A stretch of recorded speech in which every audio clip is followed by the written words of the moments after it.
Hello everyone, welcome to Manuka IAS. We are doing our history optional 500 series कर रहे हैं हम लोग, जिसमें हम आज करने वाले हैं अगला क्वेश्चन मिडिवल हिस्ट्री से। The question says examine the responsibility of Firoz Shah Tughlaq for the fall of his dynasty. So the question is from Tughlaq dynasty. Firoz Shah Tughlaq का क्वेश्चन है। फिरोज शाह तुगलक के बारे में हम थोड़ा सा बात कर लेते हैं, किस तरीके की पर्सनालिटी है, और फिर हम लोग यहाँ पर बात करेंगे about introduction, body and the conclusion of this answer. So Firoz Shah Tughlaq जो है रूल करना स्टार्ट करते हैं 1351 से 1388 तक का इनका टाइम पीरियड रहा। और इस टाइम पीरियड के दौरान बहुत सारे काम इन्होंने करने की ट्राई करी अपने टाइम पीरियड में, जहाँ पर ना ही सिर्फ आर्किटेक्चर से रिलेटेड काम किया, अर्बन रिफॉर्म्स बहुत सारे किए, एग्रीकल्चर को इम्प्रूव करने के लिए भी एफर्ट्स लिए, लोन्स जो थे उनको वेव ऑफ किया यहाँ पर इन्होंने। इसके अलावा क्योंकि आप देख रहे हैं फास्ट में जो तुगलक डायनेस्टी यासुद्दीन तुगलक से स्टार्ट हुआ, फिर मोहम्मद बिन तुगलक आए, इनके टाइम तक इकोनॉमी की जो सिचुएशन है that was not that great. तो ऐसे समय पे आपको जब अपना एम्पायर संभालना हो, at that point of time you need the support of your people, right? You need the support of your nobles. You need the support of your Islamic scholars, the ulamas. Hence, this person tried to adopt certain lenient measures, and while taking such lenient measures, he actually led to the downfall of his dynasty, and which made the Delhi Sultanate a bit weak. और दिल्ली सल्तनत उसके बाद काफ़ी जल्दी से ख़त्म होती हुई चली गई। फिरोज शाह तुगलक के जो लीनिएंट मेजर्स हैं, इनका रिजल्ट हमें उनके जाने के बाद नज़र आता है, क्योंकि उनके आने वाले जो सक्सेसर्स हैं वो भी काफ़ी ज़्यादा वीक थे। तुगलक डायनेस्टी के जो सक्सेसर्स थे, फिरोज शाह तुगलक के द्वारा अडॉप्टेड की गई ये जो पॉलिसीज हैं, they were not that fruitful for the future of the empire, although the condition during that time was quite peaceful, there was no problems then, there were no serious revolts during his time, but the measures when showed their result in the future, it led to the downfall of this dynasty. So we are going to see what kind of measures this person has adopted which led to the decline.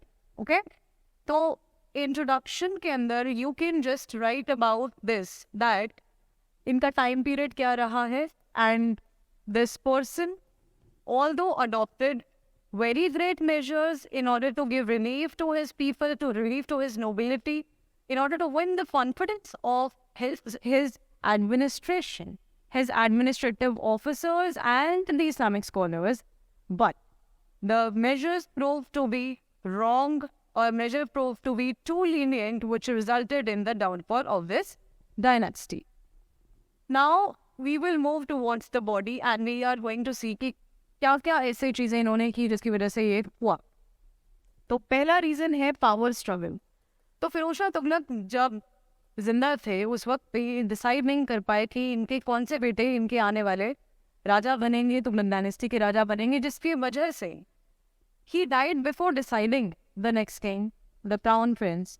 Hence his sons kept on fighting, which resulted in political instability, which benefited the nobles instead and not the dynasty, not the empire. The next thing that he did was very lenient measures were adopted in case of the nobility.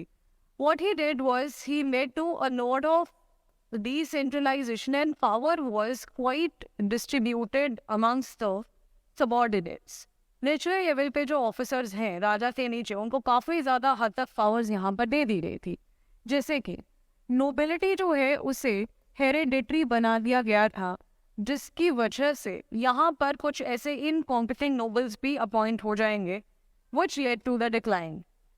Nobility hereditary होने जा रही है, मतलब इख्तादारी system जो था, यानी revenue administration का ये जो सिस्टम है, to improve revenue administration, it was a measure of centralization. But इस पर्सन ने, फिरोज शाह तुगलक ने, इसको हेरिडिटरी बनाकर, जो कि कभी नहीं हुआ करता था इससे पहले, in order to win the confidence of the nobility, in order to impress the nobility, in order to win, that's the fort. This person led to hereditary major of this इक्तदारी सिस्टम. अब क्या होगा कि आने वाले जो nobles होंगे, they will become almost like kings of their small areas, of their small regions. वहाँ पर वो लोग अपनी मनमानी करेंगे, अपने तरीके से टैक्स इकट्ठा करेंगे. And more these nobles had very high salaries. तो आप देखिए इकोनॉमी की सिचुएशन इतनी ज़्यादा अच्छी नहीं है, still this person is giving them so much of salary. आप देखेंगे कि यहाँ पर एक बहुत बड़ी मिस्टेक हुई. इनको लगा कि ये एक लीनिएंट मेजर है, लेकिन अपनी इस जेनरोसिटी को उन्होंने मिस्टेकन करा and this made to a very grave consequence. Problem क्या थी? यहाँ पर इन्होंने जो जमा हुआ करता था, जमा क्या है? The actual collection of revenue, actual revenue collection, ये रिवाइज नहीं करा था. होता क्या है कि हर साल आपकी अगर खेती इंप्रूव कर रही है तो ऑब्वियसली आपकी इनकम भी बढ़ रही है, इनकम बढ़ रही है तो लोगों का टैक्स जो था वो भी बढ़ रहा था. जमा जो है which is the standard estimated tax, कि इतना जो है इस एरिया से लिया जाएगा, एम्पायर से आएगा, हर साल उसको बढ़ाना चाहिए, वो एस्टिमेट बढ़ना चाहिए, बिकॉज खेती इंप्रूव हो रही थी. बट फिरोज शाह तुगलक ने अपने नोबल्स को अपने साथ रखने के लिए, सपोर्ट रखने के लिए उन्होंने ये जमा को बढ़ाया नहीं, रिवाइज नहीं किया, जिसकी वजह से जितना भी इंक्रीज हुआ करता था that actually turn to be in the benefit of the nobles. तो इनको फायदा होने लगा उस बढ़ती हुई अमाउंट का, जिसकी वजह से इतना ज़्यादा पैसा जब इनके हाथ में आया, so which led to actually bad decision making, corrupt activities, and that undermined the position of the king Firoz Shah Tughlaq. Okay, so this was one of the problem. Another very big problem with his measures was that he made even the army hereditary. यहाँ पर जो soldiers थे उनको एक particular family के अंदर, तो family heredity हो चुकी थी कि अगर एक फैमिली के अंदर फादर है सोल्जर तो आगे उनके बेटे भी सोल्जर होंगे, फिर आगे उनके सन भी सोल्जर होंगे. इसी तरीके से ये चीज़ उन्होंने शुरू कर दिया था, which was again undermining the strength of the army, because quality of the army आप देखिए इससे खराब हो सकता है, क्योंकि हेरिडिटरी हो जाने से अगर हम बोल रहे हैं कि सोल्जर का बेटा सोल्जर हो, तो ज़रूरी नहीं है कि वो भी उतना ही एफिशिएंट होगा जितने उसके फादर थे, right? So army should be chosen on the basis of the strength of that person, the quality of that person, कितना उनके अंदर काबिलियत है, कैपेबिलिटी क्या है. बट उन्होंने यहाँ पर ध्यान नहीं दिया और आर्मी यहाँ पर डिग्रेडेड क्वालिटी की होगी. आर्मी के अंदर उन्होंने एक और यहाँ पर मेजर लिया, which was not concentrating on this दाग. दाग was branding of force. Alauddin Khilji के टाइम पे ये चीज़ को शुरू किया गया था, जहाँ पर जो भी रॉयल घोड़े हुआ करते थे, they have to be of highest quality, उनको होना ही पड़ेगा, because quality of the army वो डिफाइन दैट. आप वहाँ पर डिग्रेडेड क्वालिटी का फोर्स रखेंगे तो ऑब्वियसली आपकी आर्मी को यहाँ पर नुकसान हो सकता है. इसी की वजह से दाद का सिस्टम शुरू करा अलाउद्दीन खिलजी ने, ताकि करप्शन ना हो.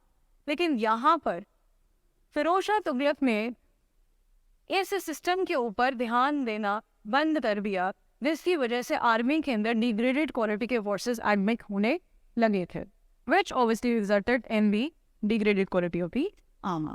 Fine? Okay. Another thing, his religious intolerance. यहाँ पर आप देखेंगे कि उलेमास का सपोर्ट होना भी बहुत ज़्यादा ज़रूरी होता है जब आप इस्लामिक क्वालिटी की बात करते हैं. तो जितने ज़रूरी नोबल्स का सपोर्ट था उतना ज़रूरी उलेमास का भी सपोर्ट था. तो नोबल्स और उलेमास दोनों को खुश करने के लिए यहाँ पर एक रिलीजियस इंटॉलरेंस की पॉलिसी दिखाते हैं और एंटी हिंदू मेजर्स काफ़ी ज़्यादा इन्होंने लिए और ऑर्थोडॉक्सी काफ़ी ज़्यादा यहाँ पर ये शो करते हैं. ठीक है, तो बहुत सारे टैक्सेस अप्लाई किए गए थे नॉन मुस्लिम्स के ऊपर, इन शॉर्ट हिंदूज़ के ऊपर किए गए. ऑर्थोडॉक्सी के अंदर इन्होंने बहुत सारे ऐसे मेजर्स लिए जहाँ पर इन्होंने पेंटिंग्स को हटवा दिया, जो भी नॉन इस्लामिक एक्टिविटीज़ थी वो इन्होंने करनी बंद कर दी. और उलेमास इससे काफ़ी ज़्यादा खुश थे. He used to act according to sharia, the Islamic law, इसके अकॉर्डिंग ही इन्होंने काम किया. और इसकी वजह से उलेमास बहुत इम्प्रेस हुए और उन्होंने एक पॉलिटिकल लेजिटिमेसी दे दी फिरोज शाह तुगलक को, और यही फिरोज शाह तुगलक चाहते थे। बट हुआ क्या इस चीज़ से कि उलेमास को इतना ज़्यादा प्रेफरेंस देने की वजह से पॉलिटिकल इंटरफेरेंस इनके द्वारा शुरू हो चुका। This political interference led to bad decision making. So decision making should be in the hands of king only, and that should be quality based, not because somebody is influencing me, right?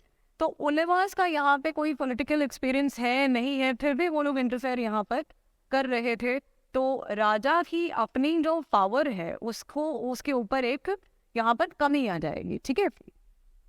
Okay, so you saw कि क्या क्या यहाँ पर रहा इनकी problems, जिसकी वजह से आने वाला जो टाइम है weak successive rulers plus these problems led to further weakening of Delhi सल्तनत, और अल्टीमेटली दिल्ली सल्तनत खत्म हो जाती है, तुगलक डायनेस्टी खत्म होती है, और आने वाले राजा भी इतने ज़्यादा स्ट्रॉन्ग नहीं आते। अब अगर हम बात करें यहाँ कंक्लूजन की, तो आप कंक्लूजन में सिंपली ऐसा लिख सकते हैं कि despite the contentment, despite the peace in his empire, his lenient measures proved to be very negative for him, very negative for Delhi Sultanate, and this led to ultimately downfall of Tughlaq dynasty. ठीक है, तो आप थोड़ा सा balance कर देंगे कि all the person ने बहुत ज़्यादा ट्राई किया यहाँ पर इम्प्रूवमेंट करने का, बट कुछ ऐसे lenient मेजर्स की वजह से जहाँ पर उन्होंने इस तरीके का बिहेवियर किया, खुद वो लड़ने पे इतना सक्षम नहीं थे, वॉज नॉट अ कॉन्करर। तो हमेशा वो ट्राई करते थे कोई सॉफ्ट मेजर वो इसके थ्रू वो लोग सिचुएशन को इम्प्रूव कर सकें। अदरवाइज कॉन्करर होता तो शायद एक स्ट्रॉन्ग पॉलिसी भी अप्लाई कर सकता था, शायद एक अपना जो कैलिबर है, आर्मी का जो कैलिबर है या वॉरियर का जो कैलिबर है वो यूज़ कर सकते थे, जैसे कि पहले वाले राजाओं ने किया है। Free strength blood and iron policy आपने देखी बलबन की, हमने लास्ट कुछ क्वेश्चन से डिस्कस किया है।